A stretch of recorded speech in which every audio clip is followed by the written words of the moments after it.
అప్పుడల్లా చేస్తుంటారు. కానీ గుడ్డు ఉడకేసిన దాన్ని తినటం కంటే పిల్లలకి ఆమ్లెట్ వేసి పెడితే భలే ఇష్టంగా తింటారు.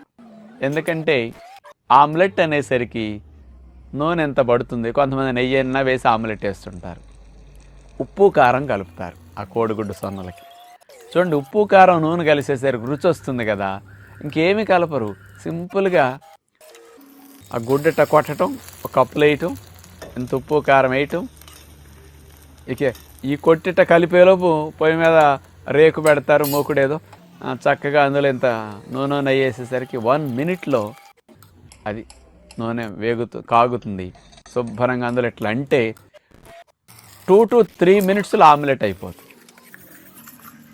1 minute తినేస్తాం ఆమ్లెట్.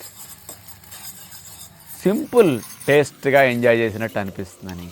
కొంతమంది ఒక ఆమ్లెట్ అంటే ఎక్కువ రావట్లేదులని మా వాడికి డబుల్ ఎగ్ ఆమ్లెట్